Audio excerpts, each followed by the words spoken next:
ಕೃಷ್ಣಂ ವಂದೇ ಮಂತಪಾಶಧರಂ ದಿವ್ಯಾರ್ಭಕಾಕೃತಿಂ ಶಿಖಾಬಂಧತ್ರಯೋಪೇತಂ ಭೈಷ್ಮೀ ಮಧ್ವಕರಾರ್ಚಿತಂ ತಪಸ್ವಾಧ್ಯಾಯ ಶುಶ್ರೂಷಾ ಕೃಷ್ಣಪೂಜಾರತಂ ಮುನಿಂ ವಿಶ್ವೇಶಮಿಷ್ಟದಂ ವಂದೇ ಪರಿವ್ರಾಟ್ ಚಕ್ರವರ್ತಿನಂ. ಚಾತುರ್ಮಾಸ್ಯದ ಮಂಗಳ ಅವಧಿಯಲ್ಲಿ ಪರಮಪೂಜ್ಯ ವಿಶ್ವಪ್ರಸನ್ನ ತೀರ್ಥ ಶ್ರೀಪಾದರು ಒಂದು ಮಹಿಳೆಯರ ಒಂದು ದೊಡ್ಡ ತಂಡ ನಿರ್ಮಾಣ ಮಾಡಬೇಕು. ನಮ್ಮ ಸಂಸ್ಕೃತಿ ಸಂಪ್ರದಾಯ ಇವುಗಳ ಸಂರಕ್ಷಣೆ ಮಹಿಳೆಯರಿಂದ ಬೇಗ ಆಗಲಿಕ್ಕೆ ಸಾಧ್ಯ. ಅವರು ತುಂಬ ಪ್ರಭಾವಶಾಲಿಯಾಗಿ ಅವರ ಜೀವನ ಕ್ರಮ ಇರುತ್ತೆ. ಮನೆಯಲ್ಲಿ ಸಂಪ್ರದಾಯಗಳನ್ನು ಅವರು ಅನುಷ್ಠಾನ ಮಾಡುವಷ್ಟು ಹೊರಗಡೆಗೆ ಕೆಲಸಕ್ಕೆ ಹೋಗ್ತಕ್ಕಂಥ ಪುರುಷರುಗಳು ಮಾಡೋದಿಲ್ಲ. ಆದ್ದರಿಂದ ಸಂಸ್ಕೃತಿ ಸಂಪ್ರದಾಯಗಳ ಸಂರಕ್ಷಣೆ ಅದು ಮಹಿಳೆಯರಿಂದಲೇ ಸಿಂಹಪಾಲು ಆಗ್ತಕ್ಕಂಥದ್ದು ಎಂಬುದಾಗಿ ಇದನ್ನು ಗಮನಿಸಿರ್ತಕ್ಕಂತಹ ಪೂಜ್ಯ ವಿಶ್ವಪ್ರಸನ್ನ ತೀರ್ಥ ಶ್ರೀಪಾದರು ಒಂದು ಮಹಿಳಾ ಉಪನ್ಯಾಸಕಿಯರ ಒಂದು ದೊಡ್ಡ ತಂಡವನ್ನೇ ನಿರ್ಮಾಣ ಮಾಡಬೇಕು ಎಂಬುದಾಗಿ ಅವರ ಉದಾತ್ತವಾದ ಹಂಬಲ, ಆ ಉದಾತ್ತವಾದ ಅಪೇಕ್ಷೆಗೆ ಅನುಗುಣವಾಗಿ ಚಾತುರ್ಮಾಸ್ಯದ ಅವಧಿಯಲ್ಲಿ ಅನೇಕ ಕುಮಾರಿಯರು ಹಾಗೂ ಸುವಾಸಿನಿಯರ ಉಪನ್ಯಾಸಗಳನ್ನು ಪೂಜ್ಯ ಶ್ರೀಪಾದರ ಆದೇಶದಂತೆ ಚಾತುರ್ಮಾಸ್ಯ ಸಮಿತಿ ಅದರ ಏರ್ಪಾಟನ್ನು ಮಾಡಿತ್ತು. ಪೂಜ್ಯ ಶ್ರೀಪಾದರು ಆದೇಶವನ್ನು ನೀಡಿದರು. ಚಾತುರ್ಮಾಸ್ಯ ಮುಗಿದ ಮೇಲೂ ಕೂಡ ಇದು ಹಾಗೆ ನಿರಂತರವಾಗಿ ಇದನ್ನು ನಡೆಸಿಕೊಂಡು ಹೋಗಬೇಕು ಎಂಬುದಾಗಿ ತುಂಬ ಚೆನ್ನಾಗಿ ಮಾತನಾಡ್ತಕ್ಕಂಥವರಿಗೆ ಹೆಚ್ಚೆಚ್ಚು ಅವಕಾಶಗಳನ್ನು ಕೊಟ್ಟು ಅವರಿಗೆ ನಾವು ಸಂಪೂರ್ಣ ಪ್ರೋತ್ಸಾಹ ಸಹಕಾರಗಳನ್ನು ನೀಡಬೇಕು. ಅದಕ್ಕೆ ಭಾಷೆಯ ಯಾವುದೇ ಒಂದು ಕಟ್ಟುಪಾಡು ಬೇಡ. ಅವರು ಇಂಗ್ಲೀಷು, ಕನ್ನಡ, ಹಿಂದಿ, ಮರಾಠಿ, ತಮಿಳು, ತೆಲುಗು ಅವರು ಯಾವ ಭಾಷೆಯಲ್ಲಿ ಬೇಕಾದರೂ ಕೂಡ ಮಾತನಾಡಬಹುದು. ಇಂಗ್ಲೀಷು, ಹಿಂದಿ ಅದರಲ್ಲಿ ಮಾತನಾಡಿದಾಗ ಅದು ದೇಶಾದ್ಯಂತ ಎಲ್ಲ ಕಡೆಯಲ್ಲೂ ಕೂಡ ಅದನ್ನು ಕಲ್ತಿರಿದವರು ಇರ್ತಾರೆ. ಹೆಚ್ಚು ಜನರಿಗೆ ಅದರ ಉಪಯೋಗ ಬೀಳುತ್ತೆ. ಅದನ್ನು ಇಂಗ್ಲೀಷು ಹಿಂದಿಗೂ ಕೂಡ ಹೆಚ್ಚಿನ ಪ್ರಾಶಸ್ತ್ಯವನ್ನು ಕೊಡಬೇಕು ಅಂತ ಶ್ರೀಪಾದಂಗಳವರ ಆದೇಶ. ಹಾಗಾಗಿ ಆಯಾಯ ರಾಜ್ಯಗಳಲ್ಲಿ ಆಯಾಯ ರಾಜ್ಯಗಳ ಭಾಷೆಯನ್ನು ಮಾತ್ರ ಮಾತನಾಡ್ತಾ ಇರ್ತಾರೆ. ಅಂಥವ್ರಿಗೂ ಕೂಡ ಉಪಯೋಗ ಬೀಳಬೇಕು. ಅದನ್ನು ಎಲ್ಲ ಭಾಷೆಗಳಲ್ಲೂ ಕೂಡ ಈ ಉಪನ್ಯಾಸಗಳು ನಡೀಬೇಕು ಅಂತ ಶ್ರೀಪಾದಂಗಳವರ ಆದೇಶವನ್ನು ನೀಡಿದರು. ಇದರಲ್ಲಿ ನಿರ್ಣಾಯಕರಾಗಿ ಕೆಲವರು ಕುಳಿತುಕೊಂಡಿರ್ತಾರೆ. ಇವತ್ತು ಶಾಂತ ರಘುತ್ತಮಾಚಾರ್ಯ ಹಾಗೆ ನಮ್ಮ ಪೂರ್ಣಪ್ರಜ್ಞ ವಿದ್ಯಾಪೀಠದ ವಿದ್ವಾಂಸರಾಗಿರ್ತಕ್ಕಂಥ ಶ್ಯಾಮಾಚಾರ್ಯ ಬಂಡಿಯವರು ಅವರು ಇವತ್ತು ನಿರ್ಣಾಯಕ ಸ್ಥಾನವನ್ನು ಅಲಂಕರಿಸ್ತಾ ಇದ್ದಾರೆ. ಇಲ್ಲಿ ನಾನು ಅವರ ಹೆಸರುಗಳನ್ನು ಓದ್ತೀನಿ. ಇವತ್ತು ಮಾತನಾಡಲಿಕ್ಕೆ ಬಂದಿರತಕ್ಕಂಥವರು ಕುಮಾರಿ ಸಂಹಿತಾ ಸತ್ಯನಾರಾಯಣರಾವ್, ಪೂರ್ಣಪ್ರಜ್ಞ ವಿದ್ಯಾಪೀಠದಲ್ಲಿ ಅಧ್ಯಯನವನ್ನು ಮಾಡಿರ್ತಕ್ಕಂತಹ, ಇವತ್ತು ಉಡುಪಿ ಸಂಸ್ಕೃತ ಕಾಲೇಜಿನಲ್ಲಿ ಪ್ರಾಧ್ಯಾಪಕರಾಗಿ ನ್ಯಾಯಶಾಸ್ತ್ರದ ಪ್ರಾಧ್ಯಾಪಕರಾಗಿ ಸೇವೆಯನ್ನು ಸಲ್ಲಿಸ್ತಾ ಇರತಕ್ಕಂತಹ ಸತ್ಯನಾರಾಯಣಾಚಾರ್ಯ ಅವರ ಮಗಳು ಕುಮಾರಿ ಸಂಹಿತಾ, ಅವಳು ತುಳು ಭಾಷೆಯಲ್ಲಿ ಮಾತನಾಡಲಿಕ್ಕೆ ಅವಳು ಉಪಸ್ಥಿತಳಿದ್ದಾಳೆ. ಹಾಗೆ ಇನ್ನೊಬ್ಬರು ಶ್ರೀಮತಿ ಮಾಲಿನಿಯವರು ಇವತ್ತು ಇಲ್ಲಿ ಇನ್ನೊಬ್ಬರು ಉಪಸ್ಥಿತರಿರ್ತಕ್ಕಂಥವರು. ಅವರು ಸಮಾಜದ ಅನೇಕ ಎತ್ತರವಾಗಿರ್ತಕ್ಕಂತಹ ಸ್ಥಾನಮಾನಗಳು, ಅನೇಕ ಟ್ರಾನ್ಸ್ಪೋರ್ಟಿಂಗ್ ಕಾರ್ಪೊರೇಷನ್ಗಳು ಅಲ್ಲೆಲ್ಲ ಅವರು ನಿರ್ದೇಶಕರಾಗಿ ಸೇವೆಯನ್ನು ಸಲ್ಲಿಸ್ತಾ ಇರತಕ್ಕಂಥವರು. ಬ್ರಾಹ್ಮಣ ಸಮಾಜದ ಅನೇಕ ಸಂಘ ಸಂಸ್ಥೆಗಳು ಅದರ ನಿರ್ದೇಶಕಿಯಾಗಿಯೂ ಕೂಡ ಅವರು ಸೇವೆಯನ್ನು ಸಲ್ಲಿಸ್ತಾ ಇದ್ದಾರೆ. ಮಾಲಿನಿಯವರು ಭಾರತೀಯ ಸಂಸ್ಕೃತಿ ಸಂಸ್ಕಾರ ಇದರ ಬಗ್ಗೆ ಅವರಿಗೆ ತುಂಬ ಅಭಿನಿವೇಶ, ತುಂಬ ಆಗ್ರಹ. ಇದರ ಸಂರಕ್ಷಣೆ ಆಗಲೇಬೇಕು, ನೀವು ಮಾಡ್ತಾ ಇರತಕ್ಕಂಥದ್ದು ತುಂಬ ಒಳ್ಳೆಯ ಕೆಲಸ ಎಂಬುದಾಗಿ ಅವರು ಅನೇಕ ದಿವಸಗಳಿಂದ ನಾವು ಮಾಡ್ತಾ ಇರ್ತಕ್ಕಂತಹ ಈ ಕಾರ್ಯಕ್ಕೆ ಬಹಳಷ್ಟು ಅವರು ಸಹಕಾರವನ್ನು ಅವರು ನೀಡಿದ್ದಾರೆ. Director grain Merchant cooperation bank, grain Merchant cooperation ಬ್ಯಾಂಕ್ನ ನಿರ್ದೇಶಕಿಯೂ ಕೂಡ ಅವರಾಗಿದ್ದಾರೆ. ಹಾಗೆ ಕರ್ನಾಟಕ ರೋಡ್ ಡೆವಲಪ್ಮೆಂಟ್ ಕಾರ್ಪೊರೇಷನ್ ಅದರ ನಿರ್ದೇಶಕಿಯಾಗಿಯೂ ಕೂಡ ಹಿಂದೆ ಸೇವೆಯನ್ನು ಸಲ್ಲಿಸಿರ್ತಕ್ಕಂಥವರು. ಅಖಿಲ ಕರ್ನಾಟಕ ಬ್ರಾಹ್ಮಣ ಮಹಾಸಭಾ ಅದರ ಅಧ್ಯಕ್ಷೆಯಾಗಿಯೂ ಕೂಡ ಸೇವೆಯನ್ನು ಸಲ್ಲಿಸಿದ್ದಾರೆ. ಬಸವನಗುಡಿ ಕೋಆಪರೇಟಿವ್ ಬ್ಯಾಂಕ್ ಸೊಸೈಟಿ ಅದರ ನಿರ್ದೇಶಕಿಯಾಗಿಯೂ ಕೂಡ ಅವರು ಸೇವೆಯನ್ನು ಸಲ್ಲಿಸಿದ್ದಾರೆ. ಹೀಗೆ ಸಮಾಜದ ಅನೇಕ ಹಂತಗಳಲ್ಲಿ ತುಂಬ ಎತ್ತರವಾದ ಸ್ಥಾನಗಳನ್ನು ಅಲಂಕರಿಸಿರ್ತಕ್ಕಂಥ ಮಾಲಿನಿಯವರು ಇವತ್ತು ಇಂಗ್ಲೀಷ್ ಭಾಷೆಯಲ್ಲಿ ಇಲ್ಲಿ ಮಾತನಾಡ್ತೀನಿ ಅಂತ ಅವರು ಬಂದಿದ್ದಾರೆ. ಅವರು ವಾಸ್ತವಿಕವಾಗಿ ಕಾಶ್ಮೀರದವರೆಗೂ ಕೂಡ ಅನೇಕ ಬಾರಿ ಸಂಚಾರವನ್ನು ಮಾಡಿರ್ತಕ್ಕಂಥವ್ರು. ಸಂಚಾರ ಅಂತ ಹೇಳಿದರೆ ಅದು ಪ್ರವಾಸ ಅಲ್ಲ, ತಾನೆಲ್ಲವನ್ನು ನೋಡಬೇಕು, ಆನಂದವನ್ನು ಅನುಭವಿಸಬೇಕು ಅಂತ ಅವರು ಹೋಗಿದ್ದಲ್ಲ. ಬ್ರಾಹ್ಮಣ ಸಮಾಜದಲ್ಲಿ ಇವತ್ತು ಹೆಣ್ಣಿನ ಸಮಸ್ಯೆ ತುಂಬ ಜಾಸ್ತಿಯಾಗಿದೆ. ತುಂಬ ಜನರುಗಳಿಗೆ ಹೆಣ್ಣು ಸಿಗ್ತಾ ಇಲ್ಲ, ಮದುವೆ ಆಗ್ತಾ ಇಲ್ಲ ಅಂತ ಅನ್ನೋದು ಒಂದು ದೊಡ್ಡ ಸಮಸ್ಯೆ ಸಮಾಜದಲ್ಲಿ ಇವತ್ತೊಂದು ದೊಡ್ಡ ಪಿಡುಗು ಅದು ಉಂಟಾಗಿದೆ.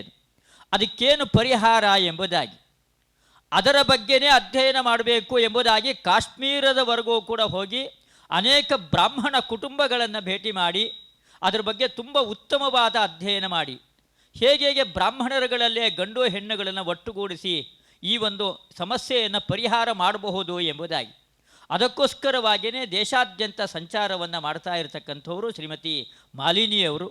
ಅವರು ಕೂಡ ಇಲ್ಲಿಗೆ ಬಂದಿದ್ದಾರೆ. ಇವರಿಗೆಲ್ಲರಿಗೂ ಕೂಡ ನಾನು ಸಂಸ್ಥೆಯ ಪರವಾಗಿ ಹೃತ್ಪೂರ್ವಕವಾದ ಸ್ವಾಗತ, ಎಲ್ಲರಿಗೂ ಕೂಡ ನಾನು ಸುಸ್ವಾಗತ. 10 ನಿಮಿಷದ ಅವಧಿ ಪ್ರತಿಯೊಬ್ಬರಿಗೂ ಕೂಡ ನೀಡಲಾಗಿದೆ. 10 ನಿಮಿಷದಲ್ಲಿ ತಾವೇನು ಮಾತನಾಡಬೇಕು ಅಂತ ಇದ್ದೀರಾ ಅದನ್ನು 10 ನಿಮಿಷದಲ್ಲಿ ಮಾತನಾಡಿ ಮುಗಿಸ್ಬೇಕು ಎಂಬುದಾಗಿ ಸಮಯದ ಒಂದು ಮಿತಿಗೆ ಪ್ರತಿಯೊಬ್ಬರೂ ಕೂಡ ಒಳಪಡಬೇಕು ಅಂತ ನಾನು ಕೇಳ್ಕೊಳ್ತಾ ಇದ್ದೇನೆ. ಇಲ್ಲಿ 10 ನಿಮಿಷ ಅಷ್ಟೇ ಕೊಟ್ಟಿರೋದು ಅಂತ ಯಾರೂ ಕೂಡ ಬೇಸರ ಪಟ್ಕೊಳ್ಬೇಡ್ರಿ. ನಿಮ್ಮ ಪ್ರತಿಭೆ, ನಿಮ್ಮ ಜ್ಞಾನ ಅದರ ಅನಾವರಣ ಆಗಬೇಕು. ಆ ದೃಷ್ಟಿಯಿಂದ ಈ ಕಾರ್ಯಕ್ರಮವನ್ನು ನಾವಿಲ್ಲಿ ಏರ್ಪಾಟು ಮಾಡಿದ್ದೇವೆ. ಒಮ್ಮೆ ಮಾತ್ರ ಅಲ್ಲ, ಮತ್ತು ಈ ವರ್ಷದಲ್ಲೇ ಅನೇಕ ಬಾರಿ ಈ ಕಾರ್ಯಕ್ರಮ ಪುನಃ ನಡೀತಲೇ ಇರುತ್ತೆ. ನಿಮ್ಮನ್ನು 10 ಬಾರಿ ನಾವು ಈ ಕಾರ್ಯಕ್ರಮಕ್ಕೆ ಆಹ್ವಾನವನ್ನು ನೀಡ್ತೀವಿ. ಆದ್ದರಿಂದ ನೀವು ಈ ಅವಕಾಶವನ್ನು ತುಂಬ ಚೆನ್ನಾಗಿ ನೀವೆಲ್ಲ ಸದುಪಯೋಗ ಪಡಿಸ್ಕೊಂಡು ಈ ಒಂದು ಕಾರ್ಯಕ್ಕೆ ನೀವೆಲ್ಲರೂ ಕೂಡ ಸಹಕಾರವನ್ನು ಕೊಡಬೇಕು ಅಂತ ನಾನು ಕೇಳ್ಕೊಳ್ತಾ ಇದ್ದೇನೆ. 3 ಜನ ನಿರ್ಣಾಯಕರು ಇವತ್ತಿಲ್ಲಿ ಉಪಸ್ಥಿತರಿದ್ದಾರೆ. ತಿರುಮಲಾಚಾರ್ಯ ಕುಲಕರ್ಣಿಯವರು ಪೂರ್ಣಪ್ರಜ್ಞ ವಿದ್ಯಾಪೀಠದ ವಿದ್ವಾಂಸರು, ಅವರು ಕೂಡ ಉಪಸ್ಥಿತರಿದ್ದಾರೆ. ನಿರ್ಣಾಯಕರುಗಳು ಬಂದು ತಮ್ಮ ಈ ಮುಂದಿನ ಈ ಸ್ಥಾನವನ್ನು ಅಲಂಕರಿಸಬೇಕು ಎಂಬುದಾಗಿ ನಾನು ಕೇಳ್ಕೊಳ್ತಾ ಇದ್ದೇನೆ. ತಿರುಮಲಾಚಾರ್ಯ ಕುಲಕರ್ಣಿಯವರು, ಶ್ಯಾಮಾಚಾರ್ಯ ಬಂಡಿಯವರು, ಹಾಗೆ ಶ್ರೀಮತಿ ಶಾಂತಾ ರಘುತ್ತಮಾಚಾರ್ಯರು ಅವರು ಕೂಡ ಬರಬೇಕು. ಇಲ್ಲಿ ನಾವು ಸುಮಾರು 4 ಅಂಶಗಳನ್ನು ಇಲ್ಲಿ ನಾವು ಹಾಕಿದ್ದೇವೆ. ಒಂದು ವಿಷಯ ಸಂಗ್ರಹ, ಎಷ್ಟು ವಿಷಯಗಳನ್ನು ನೀವು ಸಂಗ್ರಹ ಮಾಡಿದ್ದೀರಾ ಅಂತ ಒಂದು. ಇನ್ನೊಂದು ನಿಮ್ಮ ವಕ್ತೃತ್ವ, ಮಾತನಾಡ್ತಕ್ಕಂಥ ಕಲೆ ನಿಮ್ಮಲ್ಲಿ ಎಷ್ಟಿದೆ ಎಂಬುದನ್ನು ಗುರುತಿಸೋದು. ಹಾಗೆ ಎಷ್ಟು ಪ್ರಮಾಣಗಳನ್ನು ನೀವು ಸಂಗ್ರಹ ಮಾಡಿದ್ದೀರಾ ಅಂತ, ಆಕರಗಳನ್ನು ನೋಡ್ತಕ್ಕಂಥದ್ದು. ಹಾಗೆ ಮಾತನಾಡ್ತಕ್ಕಂತಹ ಶೈಲಿ, ಹೀಗೆ 4 ಅಂಶಗಳನ್ನು ನಾವಿಲ್ಲಿ ಪಟ್ಟಿ ಮಾಡಿದ್ದೇವೆ. ಆ 4 ಅಂಶಗಳನ್ನು ನಿರ್ಣಾಯಕರು ಗಮನಿಸಿ ಅದಕ್ಕನುಗುಣವಾಗಿ ಅದಕ್ಕೆ ಅಂಕಗಳನ್ನು ನೀಡ್ತಾರೆ. ಅವರು ಎಷ್ಟೇ ಅಂಕಗಳನ್ನು ಕೊಡ್ತಾರೆ ಎಂಬುದನ್ನು ನಾವು ಎಲ್ಲೂ ಕೂಡ ಅದನ್ನು ಬಹಿರಂಗಪಡಿಸೋದಿಲ್ಲ. ಯಾರೂ ಕೂಡ ಅದನ್ನು ದಯವಿಟ್ಟು ಕೇಳಬಾರ್ದು, ನಾವು ಯಾರಿಗೂ ಕೂಡ ಅದನ್ನು ಹೇಳೋದಿಲ್ಲ. ಈ ಅಂಶಗಳ 4 ಅಂಶಗಳನ್ನು ನಾನೇನು ಹೇಳಿದೆ, ಒಬ್ಬೊಬ್ಬರ ಉಪನ್ಯಾಸ ಆದ ಕೂಡಲೇ ನಿರ್ಣಾಯಕರುಗಳು 3 ಜನರು ಕೂಡ ಆ ಉಪನ್ಯಾಸದ ಬಗ್ಗೆ 1 ಅಥವಾ 2 ವಾಕ್ಯಗಳಲ್ಲಿ ತಮ್ಮ ಅಭಿಪ್ರಾಯವನ್ನು ಕೂಡ ಹೇಳಬೇಕು ಎಂಬುದಾಗಿ ನಾನು ನಿರ್ಣಾಯಕರುಗಳಲ್ಲಿ ಪ್ರಾರ್ಥನೆಯನ್ನು ಮಾಡ್ತಾ ಇದ್ದೇನೆ. ಇಲ್ಲಿ ಕುಳಿತುಕೊಳ್ತಕ್ಕಂತಹ ಜಾಗ ಇಲ್ಲಿದೆ. ಎಲ್ಲರೂ ಕೂಡ ಅಲ್ಲಿ ಕುಳಿತುಕೊಂಡು 10 ನಿಮಿಷದ ಅವಧಿಯಲ್ಲಿ ತಮ್ಮ ಉಪನ್ಯಾಸವನ್ನು ಮುಗಿಸಿಕೊಡಬೇಕು. ತಪಸ್ವಾಧ್ಯಾಯ ಶುಶ್ರೂಷಾ ಕೃಷ್ಣ ಪೂಜಾರತಂ ಮುನಿಂ ವಿಶ್ವೇಶಮಿಷ್ಟದಂ ವಂದೇ ಪರಿವ್ರಾಟ್ ಚಕ್ರವರ್ತಿನಂ.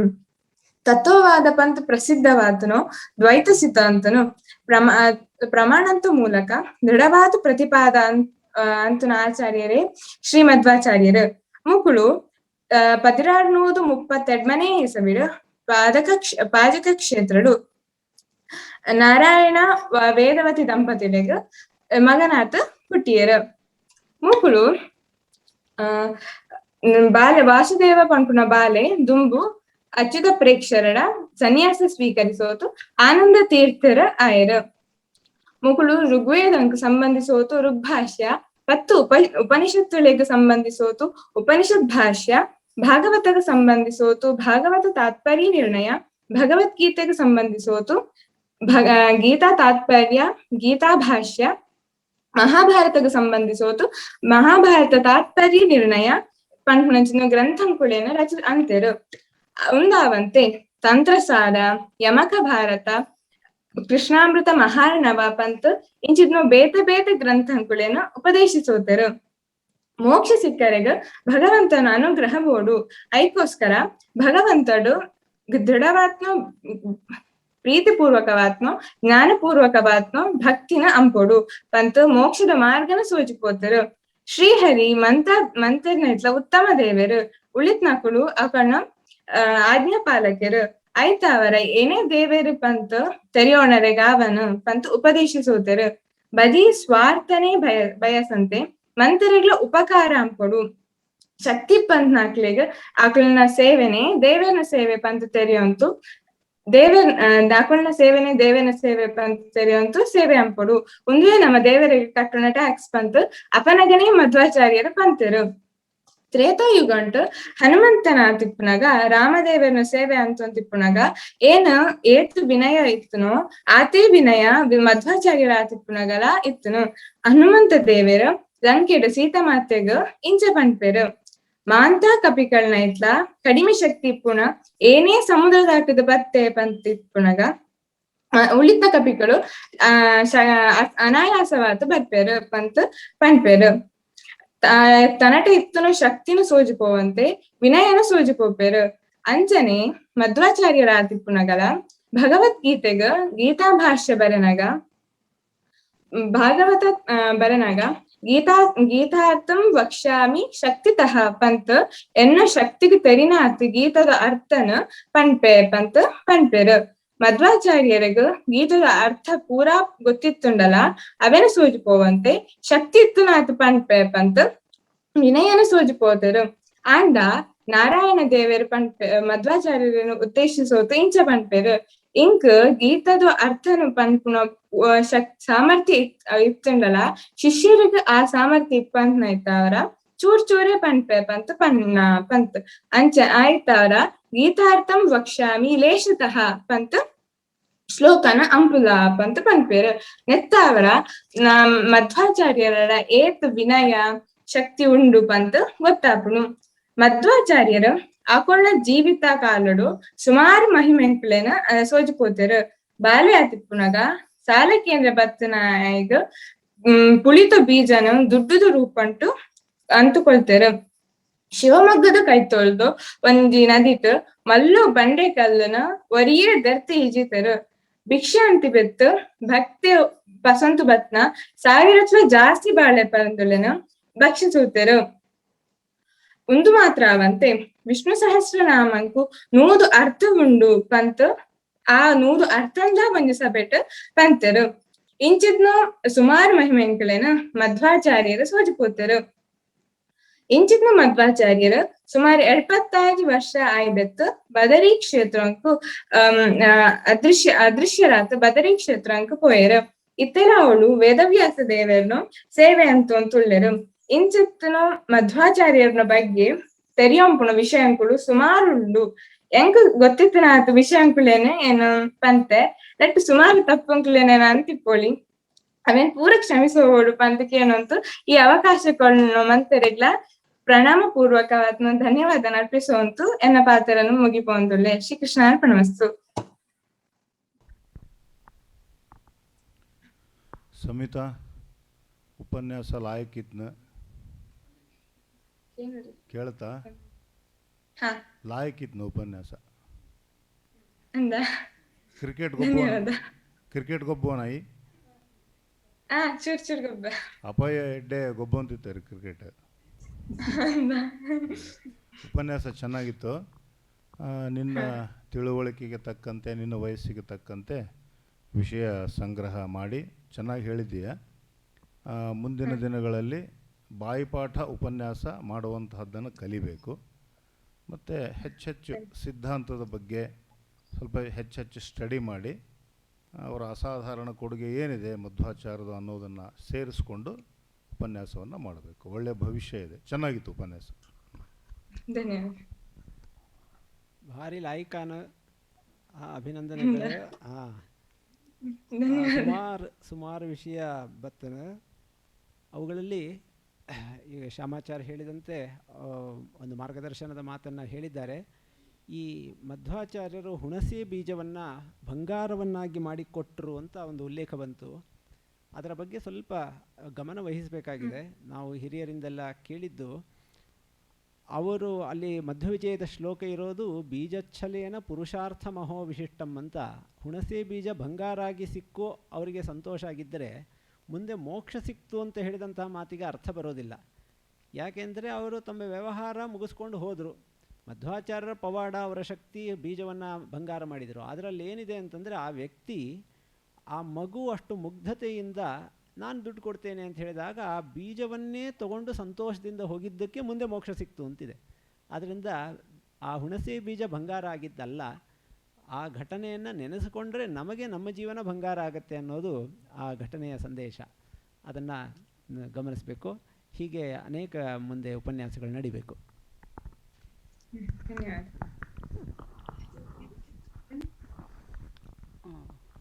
ಕೊಟ್ಟಿರೋ 10 ನಿಮಿಷದಲ್ಲೇ ವಿಷಯವನ್ನು ಅಚ್ಚುಕಟ್ಟಾಗಿ ಶ್ರೀಮದ್ ಆಚಾರ್ಯರ ಜೀವನದ ಮೊದಲನೇ ಆರಂಭಿಸಿ ಬದರಿ ಇದಕ್ಕೆ ಹೋಗೋವರೆಗೂ ತುಂಬ ಅಚ್ಚುಕಟ್ಟಾಗಿ ಹೇಳಿದೆ. ವಿಷಯ ಮತ್ತು ಸಮಯ ಪ್ರಜ್ಞೆ ತುಂಬ ಚೆನ್ನಾಗಿ ಕಾಣಿಸ್ತು. ಇದನ್ನು ಮುಂದುವರ್ಸ್ಕೊಂಡು ಹೋಗ್ಬೋದು. ಉಳಿದಿರೋ ವಿಷಯನ ಇಬ್ಬರು ಆಚಾರ್ಯರು ಹೇಳಿದ್ದಾರೆ ನಿಮಗೆ. ಶ್ರೀ ಗುರುಭ್ಯೋ ನಮಃ. ಹರಿ ಓಂ. ಕೃಷ್ಣಾಯ ವಾಸುದೇವಾಯ ಹರಯೇ ಪರಮಾತ್ಮನೆ ಪ್ರಣತಕ್ಲೇಶನಾಶಾಯ ಗೋವಿಂದಾಯ ನಮೋ ನಮಃ. I take this opportunity with the blessings of Lord Krishna and do try to present the opportunity given to us on this platform to speak few words to my knowledge on Acharya Madhva. With highest obedience, I bow down to Sri Vishwaprasanna Tirtha for giving us this finest opportunity, and I do come forward to speak about in the coming days also with Lord's blessings. It's a big opportunity on this day of Madhva Jayanti to speak about Sri Acharya Madhva, who was an extraordinary philosopher, philanthropist, and also a Tattvavada, a person with highest knowledge, who had an interest even in his early age. He was able to come up with all the knowledge to be acquired by a childhood and to become a great Acharya in the coming days in our Hinduism. Proud to be an Indian, proud to be a Hindu, that I do adore our Madhvacharya.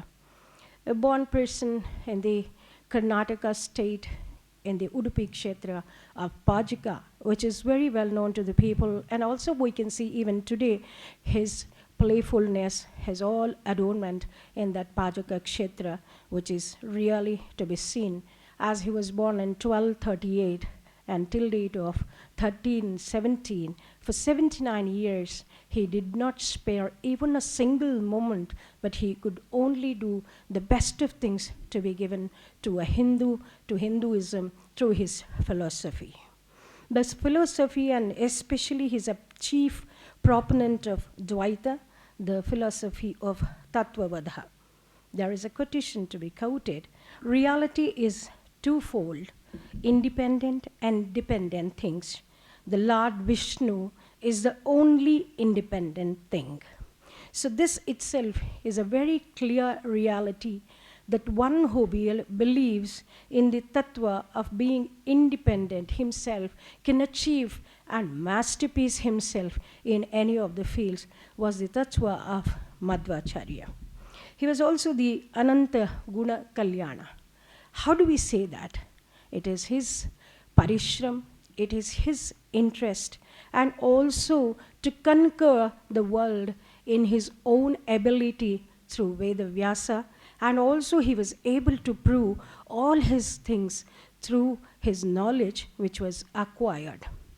Though in 13th century when he lived, there was a very heavy racism amongst the Hindus and the Muslims. At that time, we are proud to have Acharya Madhva, and even today in the 21st century, all his philosophical ideas and ideals are prevailing to us.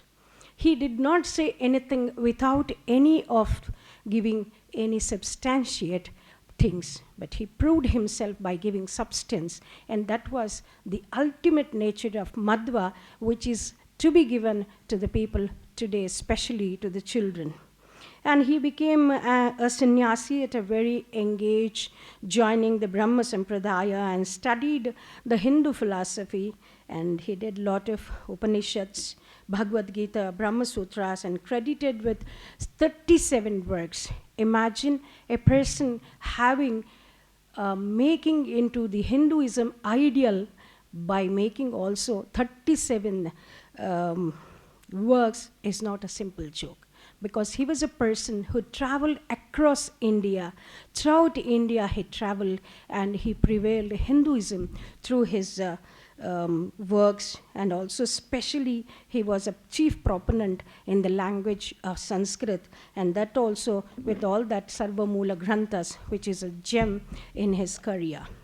Madhvacharya's teachings are built on the fundamental differences between Atman and Brahman. So we can take this Atman into the individual soul, and the ultimate reality is Lord Vishnu. He is the responsible person for the bhakti movement. Today's world, we really are influenced by the, what should I have to say, the Western culture. Very sorry state of affairs, but then our people are thronging to the Western culture. But fortunately, the Westerns are following the Hinduism, and they are propagating the Hinduism today, and they are loving the Hinduism especially. And especially these days, yoga has become the day call of the hour, because our Madhva was a very good exponent of bodybuilding like Bhima. He was giving high importance to be as strong as his works also. And he believed one should be very strong enough to propagate anything of his nature. So at that age itself, he had an idea and ideals of becoming very strong individually, as well as propagating that people should be strong enough to define themselves in any of the fields also. So his 13 Bhashyas and Brahma Sutra, Gita, and the review on the Mahabharata, one of the ultimate and classic written regarding the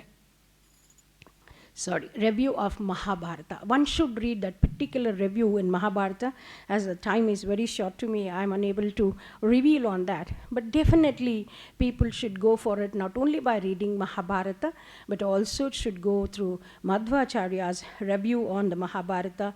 And also he has written a lot of stotras and poems which are very accessible to today's children. So Anuvyakyana is a masterpiece of Madhvaji, and on the Brahma Sutras also. So Sumadvijaya, I think it is ultimately the spiritual knowledge and bliss. So Madhvacharya has taught us how to live a life, how to lead a life blissfully. That is very important these days, because people are moving behind money, and spiritualistic thoughts are just slightly moving away. To that extent, during the 13th century, the Muslim invade was very high, and a Muslim king invited our Guru Acharya, and he was astonished that beyond draping upon all the people, he could enter into his arena, and he was very much astonished. And he asked Acharya in Persian language, "How are you able to come down to my palace?" Unbelievable, in 13th century, our Acharya was an excellent exponent in many languages, including Persian. So he could answer the king of that particular nation or particular state that in Persian, that yes, if you mind, you can do anything. And that was the capacity. And those were all the miracles of Madhvacharya. It is not that not been proved, but it has definitely been proved. And important is a doctrine is that the world is real, and it is the creation of Lord was his pratipad. So in that Mili, he was a staunch believer of Lord Krishna, whom he definitely, and with the lovable affection, he had incarnated him in Udupi, that is the Krishna, Balagopala Krishna at Udupi, and also he has created about the Ashtamathas. This is where I would like to put some light on this particular Ashtamathas, because today we speak of democracy in 21st century, but Acharya was definitely speaking democracy in the 13th century by giving us the Ashtamathas, employing so many people, acquiring so many knowledgeable people to the Ashtamathas, and giving everybody an opportunity to pray God, worship Lord. This is how the kind of democracy, in whatever the way that you can. It is not only in working style, it is not only in money making, but definitely even in praying Lord or worshipping Lord. In the 13th century, born Madhvacharya had given an opportunity to people for all these acquiring things. Here there is also one Taratamya, that they say that there are a lot of differences, that there is a kind of this differentiation. But even today, I'm very proud to tell you, in India, Udupi Mutt is the only mutt which serves food and darshan to all kinds of religion, all kind of people coming down to Lord Krishna.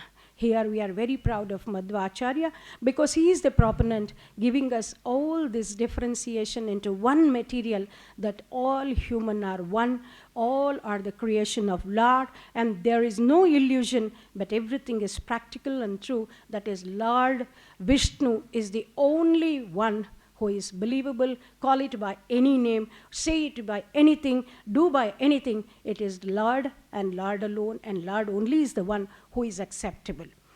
So these are all the kind of proposition that he could do, and we are today reading his philosophy. I've said it in plain words because there are a lot of works which has been done by him, but today people have to read all these things, learn all these things, hear all these philosophy from Acharya Madhva, then they have to propagate it in a proper way, for which Pita like the Vidya Pitas and certain of the mutts which are propagating two good and two excellent works have been done to reach to the people of this country and the world. We still believe Hanuma, Bhima, Madhva, they are not the miracle, but then the actuals.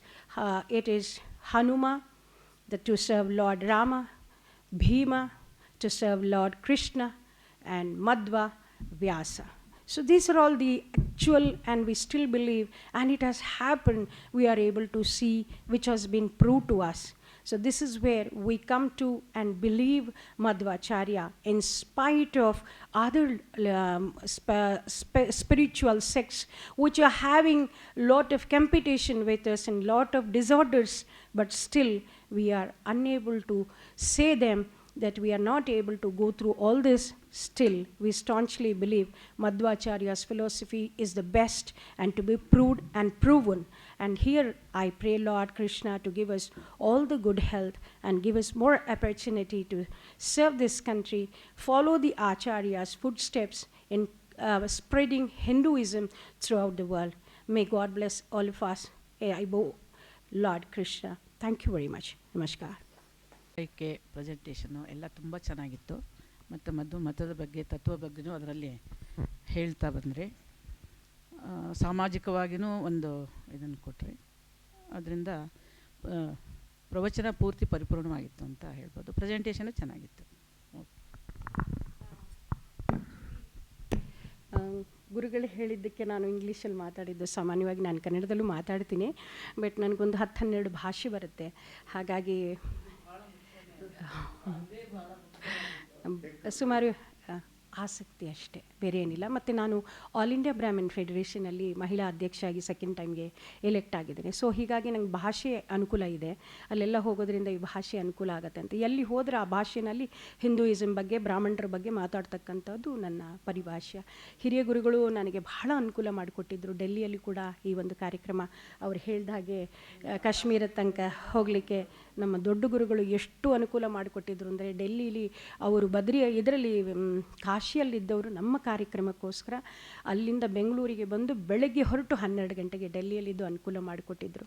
ಮತ್ತು north Indians ಎಲ್ಲ ಬರ್ತಾರೆ ಗುರುಗಳೇ, ಅವ್ರಿಗೆ ಊಟ ಹಾಕಿದರೆ ಎಡಗೈ ಬಲಗೈ ಎಲ್ಲದರಲ್ಲೂ ತಿಂತಾರೆ, ಆ ಪೂರಿ ಚಪಾತಿ ಎಲ್ಲ ಏನು ತೊಂದರೆ ಇಲ್ಲ, ನಾನು ಅವ್ರ ಜೊತೆ ಊಟ ಮಾಡಲ್ಲ, ಅವ್ರು ಹೇಗೆ ಬೇಕಾದ್ರೆ ಮಾಡಲಿ, ಪೂರಿ ಮಾಡಿಸಿ ಹಾಕಿದ್ದೆ ಅಂತ ಹೇಳಿ ಮಾಡಿಕೊಟ್ಟಿದ್ದರು. ಹಾಗಾಗಿ ನಮಗೆ ಆ ರೀತಿಯಾದಂಥ ಒಂದು ಎಂಕರೇಜ್ಮೆಂಟ್ ಈ ವಿದ್ಯಾಪೀಠದಿಂದ ಸಿಕ್ಕಿದೆ. ಈಗ ನಮ್ಮ ಈ ಗುರುಗಳು ಕೂಡ ನೀವು ಇಂಗ್ಲೀಷಲ್ಲಿ ಮಾತಾಡಿ ಅಂತ ಅವ್ರು ಹೇಳಿ ತಿಳಿಸಿದ್ರಿಂದ ನಾನು ಇಂಗ್ಲೀಷ್ನಲ್ಲಿ ಮಾತಾಡಿದೆ, ತಪ್ಪಿದೆ. Thank you. ಹಾಂ ಹಾಂ, ನಾನು ಹಿಂದಿಲಿ ಮಾತಾಡಲ ಅಂತ ಕೇಳಿದರೆ ಬೇಡ, ಇಂಗ್ಲೀಷಲ್ಲಿ ಮಾತಾಡಿ ಅಂದ್ರಂತೆ. ಮತ್ತು ನೀವೇನು ಮಾತಾಡ್ತೀರಾ ಅಂದಿದ್ದಕ್ಕೆ ನಾನು ಆ ಕಾಶ್ಮೀರದ್ದು ಹೇಳ್ತೀನಿ ಅಂದಾಗ ಬೇಡ, ನಾನಿದ್ದಲ್ಲಿ ಅವ್ರು ಮಾತಾಡಲಿ ನನ್ನ ಎದುರಿಗೆ ಆ ವಿಷಯನ, ಇದನ್ನು ಮಾತ್ರ ಅವ್ರು ಹೇಳಲಿ ಅಂದ್ರಂತೆ. ಹಾಗಾಗಿ ತತ್ವಜ್ಞಾನದ ಬಗ್ಗೆ ನಾನು ಜಾಸ್ತಿ ಕಾರಣ ಹೇಳಿಲ್ಲ, ಏನಂದರೆ ನನ್ನ ಹತ್ರ ಸ್ಟಫ್ ಮೆಟೀರಿಯಲ್ ಇದ್ದರೂ ಕೂಡ ಇವರೆಲ್ಲರೂ ಮಾತಾಡಿದ್ದಾರೆ. ಬಟ್ ಈ ರೀತಿಯಾದಂಥ ವಿಷಯಗಳನ್ನು ಜನಕ್ಕೆ ಮುಟ್ಟಿಸ್ಲಿಕ್ಕೋಸ್ಕರ ಅಂತ ಹೇಳಿ ನಾನು ಇದನ್ನು ತಗೊಂಡಿದ್ದೇನೆ. ಮಾಲಿನಿಯವರಿಗೆ ಅಭಿನಂದನೆಗಳು. ಚೆನ್ನಾಗಿತ್ತು, ತುಂಬ ಚೆನ್ನಾಗಿತ್ತು ಸ್ಪೀಚು. ಇದರಲ್ಲಿ 2 ಅಂಶಗಳ ಬಗ್ಗೆ ನಾನು ಹೇಳಬೇಕಾಗಿದೆ. ಅದು ಏನಂತಂದರೆ, ಈ ಕಾಲ ಉರುಳ್ತಾ ಹೋದ ಹಾಗೆ, ಜನಾಂಗ ಬದಲಾಗ್ತಾ ಹೋದ ಹಾಗೆ, ಅಭಿರುಚಿಗಳು ಬೇರೆ ಬೇರೆ ಆಗುತ್ತೆ. ಮನುಷ್ಯನಿಗೆ ಸಂಬಂಧಪಟ್ಟ ಎಲ್ಲ ಅಂಶಗಳು ಬೇರೆ ಬೇರೆ ಸ್ವರೂಪವನ್ನು ಪಡ್ಕೊಳ್ಳುತ್ತೆ. ಈಗ ಹಿಂದೆ 50-60 ವರ್ಷಗಳ ಹಿಂದೆ ಆಚಾರ್ಯರು ವೈದಿಕರು ಉಪನ್ಯಾಸ ಮಾಡ್ತಿದ್ದ ರೀತಿಯೇ ಬೇರೆ, ಇವತ್ತಿನ ಆಚಾರ್ಯರು ಉಪನ್ಯಾಸ ಮಾಡ್ತಿರೋ ರೀತಿಯೇ ಬೇರೆ. ಇವತ್ತಿನ ಕಾಲಕ್ಕೆ ಮಾಲಿನಿಯವರು ಮಾಡಿದಂತಹ ಸ್ಟೈಲ್ ತುಂಬ ಅಗತ್ಯ ಬೇಕು. ಆ ಭಾಷಣ, ಆ ಪಂಚಿಂಗ್ ಬೇಕು, ಅದರಲ್ಲಿ ಆ ಭಾಷಣದಲ್ಲಿ ಆ ಒಂದು ಪಂಚಿಂಗ್ ಸಿಕ್ತು, ತುಂಬ ಎಫೆಕ್ಟಿವ್ ಆಗಿರುತ್ತೆ. ಇವತ್ತಿನ ಯೂತ್ಗೆ, ಯಂಗ್ ಜನ್ರೇಷನ್ಗೆ ಅದು ತುಂಬ ಅವಶ್ಯಕ ಇದೆ. ಉದ್ದೇಶಪೂರ್ವಕವಾಗಿ ತುಂಬ ಚೆನ್ನಾಗಿ ಆಯ್ಕೆ ಮಾಡಿಕೊಂಡು ಬೇಕು ಅಂತಲೇ ಅವ್ರು ಮಾಡಿದ್ದಾರೆ. ತುಂಬ ಅಭಿನಂದನೆಗೆ ಅರ್ಹವಾದಂತಹ ಒಂದು ಸಂಗತಿ ಅದು. ಆಮೇಲೆ ಇನ್ನೊಂದು ಏನು ಅಂತಂದರೆ, ಒಂದು ಮಾತು, ನೀವು ಆ್ಯಸ್ ಎ ಸ್ಪೀಕರ್ ನೀವು ಬಹುಮಾನವನ್ನು ಪಡಿತೀರೋ ಅದು ಅಮುಖ್ಯ, ಸೆಕೆಂಡ್ರಿ. ಶ್ರೀಗಳವರು ಕೈಗೊಂಡಂತಹ ಒಂದು ಜ್ಞಾನ ಯಜ್ಞ ಇದೆಯಲ್ಲ, ಆ ಜ್ಞಾನದ ಯಜ್ಞದಲ್ಲಿ ನೀವು ಕೂಡ ಒಂದು ಹವಿಸ್ ಹಾಕಿದ್ದೀರಿ. ಅವರ ಕನಸಿದೆ ಎಲ್ಲ ಭಾಷೆಗಳಲ್ಲಿ ಶ್ರೀಮದ್ ಆಚಾರ್ಯ ತತ್ವ ಮುಟ್ಟಬೇಕು ಅಂತ. ಆ ಯಜ್ಞಕ್ಕೆ ನಿಮ್ಮದೊಂದು ಹವಿಸ್ಸು ಹೋಗಿದೆ. ಅದರಿಂದ ನಿಮ್ಮ ಈ ಒಂದು ಕೃತಾರ್ಥತೆ ನಿಮ್ಮಲ್ಲಿ ಮನೆ ಮಾಡುತ್ತೆ ಅಂತ ನಂಬಿಕೆ ಇದೆ. ಸ್ಪೀಚು ಕೂಡ ಎಕ್ಸಲೆಂಟ್. ಅದರಿಂದ ಓವರಾಲ್ ಎಲ್ಲ ಚೆನ್ನಾಗಿತ್ತು. ನಿಮ್ಮ ಅಭಿನಂದನೆ. ಮಧ್ವ ಸಿದ್ಧಾಂತವನ್ನು ಮಾಧ್ವರಿಗೆ ಮಾಡೋದು ಇದು ಒಂದಾದರೆ, ಮಧ್ವಾಚಾರ್ಯರ ಹೆಚ್ಚು ಪರಿಚಯ ಇಲ್ಲದೇ ಇರೋರಿಗೆ ಮಾಡೋದು ಅದು ಇನ್ನೊಂದು. ಅಂಥ ಸ್ಟೇಜ್ಗಳು ಕಡಿಮೆ ಆದರೂ ಕೂಡ ಅದರ ನಿರೀಕ್ಷೆ ಈಗ ಜಾಸ್ತಿ ಇದೆ. ನಿಮ್ಮ ಭಾಷಣ ಅದಕ್ಕೆ ತುಂಬ ಸೂಕ್ತವಾಗಿದೆ. ಅಂಥ ಶ್ರೀಪಾದಂಗಳವರ ಅಪೇಕ್ಷೆ ಏನಿದೆ, ಮಧ್ವಾಚಾರ್ಯರ ಬಗ್ಗೆ ಮಧ್ವಾಚಾರ್ಯರ ಪರಿಚಯ ಇಲ್ಲದೇ ಇರೋರಿಗೆ ಚೆನ್ನಾಗಿ ಪರಿಚಯ ಆಗಬೇಕು ಅನ್ನೋದು. ನೀವು ಇವತ್ತು ತುಂಬ ವಿಷಯಗಳನ್ನು ಮಾತಾಡಿದ್ದೀರಿ. ಬಹುಶಃ ಅಂಥ ಪ್ರಸಂಗಗಳು ಬಂದಾಗ ನೀವು ಒಂದೊಂದು ಪಾಯಿಂಟನ್ನು ಇಟ್ಕೊಂಡು ಇನ್ನೂ ಎಲಾಬೊರೇಟ್ ಆಗಿ ಮಾಡಿ, ಬಹುಶಃ ಇದಕ್ಕೆ ಸಂಬಂಧಪಟ್ಟ ಹಾಗೆ PPTಗಳನ್ನು ರೆಡಿ ಮಾಡಿಕೊಂಡು ನೀವೆಲ್ಲ ಮಾತಾಡಿದರೆ ಇನ್ನೂ ತುಂಬ ಪರಿಣಾಮಕಾರಿಯಾಗಿ ಅದು ಬರುತ್ತೆ ಅಂತ ಹೇಳಿ ಅನಿಸುತ್ತೆ. ನೀವು ಅನೇಕ ಭಾಷೆಗಳನ್ನು ತಿಳಿದವರು ಅಂತ ಕೇಳಿದ ಮೇಲಂತೂ ನಿಮ್ಮನ್ನು ಇನ್ನಷ್ಟು ಹೆಚ್ಚೆಚ್ಚು ನಮ್ಮ ಸಮಾಜ ಬಳಸ್ಕೊಳ್ಬೇಕು ಅಂತ ಹೇಳಿ ಅನಿಸುತ್ತೆ. ಅಭಿನಂದನೆ. ಈ ವಿಜ್ಞಾನ ಮಾಲಾ ಶ್ರೀ ವಿಶ್ವೇಶತೀರ್ಥ ಸಂಸ್ಕೃತಿ ಸಭಾ ಈ ಕಾರ್ಯಕ್ರಮದಲ್ಲಿ ನಿರ್ಣಾಯಕ ಸ್ಥಾನವನ್ನು ಅಲಂಕರಿಸಿ ಒಳ್ಳೆಯ ಉತ್ತಮವಾಗಿ ತಮ್ಮ ಅಭಿಪ್ರಾಯಗಳನ್ನು ತಿಳಿಸಿಕೊಟ್ಟಿರ್ತಕ್ಕಂತಹ ತಿರುಮಲಾಚಾರ್ಯ ಕುಲಕರ್ಣಿಯವರು ಹಾಗೂ ಶ್ಯಾಮಾಚಾರ್ಯ ಬಂಡಿಯವರಿಗೂ ಇಬ್ಬರಿಗೂ ಕೂಡ ನಾನು ಕೃತಜ್ಞತೆಗಳನ್ನು ನಾನು ಪೂರ್ಣಪ್ರಜ್ಞ ವಿದ್ಯಾಪೀಠದ ಮೂಲಕವಾಗಿ ತಿಳಿಸ್ತಾ ಇದ್ದೇನೆ. ಹಾಗೆ ಶ್ರೀಮತಿ ಶಾಂತಾರ ಗೌತಮಾಚಾರ್ಯ ಬಂದು ಇಷ್ಟು ಹೊತ್ತು ಕೂಡ ನಮ್ಮ ಜೊತೆ ಕುಳಿತುಕೊಂಡು ತುಂಬ ಚೆನ್ನಾಗಿ ಉಪನ್ಯಾಸಕರು ಏನೇನು ಮಾತಾಡ್ತಾರೆ ಅಕ್ಷರಶಃ ಪ್ರತಿಯೊಂದನ್ನು ಕೂಡ ಗಮನಿಸಿ ತಮ್ಮ ಒಳ್ಳೆಯ ಅಭಿಪ್ರಾಯವನ್ನು ನೀಡಿ ಈ ಕಾರ್ಯಕ್ರಮಕ್ಕೆ ಸಹಕಾರವನ್ನು ಪ್ರೋತ್ಸಾಹವನ್ನು ನೀಡಿದ್ದಾರೆ. ಅವ್ರಿಗೂ ಕೂಡ ನಾನು ಕೃತಜ್ಞತೆಗಳನ್ನು ನಾನು ಸಲ್ಲಿಸ್ತಾ ಇದ್ದೇನೆ. ಹಾಗೆ ಇವತ್ತು ಉಪನ್ಯಾಸವನ್ನು ನೀಡಿದ ಶ್ರೀಮತಿ ಮಾಲಿನಿಯವರು ಅನೇಕ ಭಾಷಾ ಪರಿಣತಿಯನ್ನು ಅವರು ಸಂಪಾದನೆ ಮಾಡಿರ್ತಕ್ಕಂಥದ್ದು ತುಂಬ ಸಂತೋಷದ ವಿಷಯ. ಮುಂದೆ ಶ್ರೀಪಾದಂಗಳವರು ಬಂದಾಗ ನಾನು ಅವರಿಗೆ ದೂರವಾಣಿ ಮೂಲಕ ಸಂಪರ್ಕ ಮಾಡ್ತೀನಿ. ಶ್ರೀಪಾದಂಗಳವರ ಎದುರಿಗೆ ಅವರು ಆ ಗಂಡು ಹೆಣ್ಣು ಮದುವೆಯ ಬಗ್ಗೆ ಅವತ್ತು ಮಾತನಾಡಲಿಕ್ಕೆ ಅವ್ರಿಗೆ ಅವಕಾಶವನ್ನು ಅವತ್ತು ನೀಡ್ತೀವಿ. ಕುಮಾರಿ ಸಂಹಿತಾ ಸತ್ಯನಾರಾಯಣ ರಾವ್ ಇವರಿಗೆಲ್ಲರಿಗೂ ಕೂಡ ನಾನು ಕೃತಜ್ಞತೆಗಳನ್ನು ನಾನು ಸಲ್ಲಿಸ್ತಾ ಇದ್ದೇನೆ. ಅಂತೂ ಎಲ್ಲರಿಗೂ ಕೂಡ ನಾನು ಕೃತಜ್ಞತೆಗಳನ್ನು ಸಲ್ಲಿಸಿ ಈ ಕಾರ್ಯಕ್ರಮವನ್ನು ಕೃಷ್ಣಾರ್ಪಣ ಮಸ್ತು ಅಂತ ಮುಗಿಸ್ತಾ ಇದ್ದೇನೆ.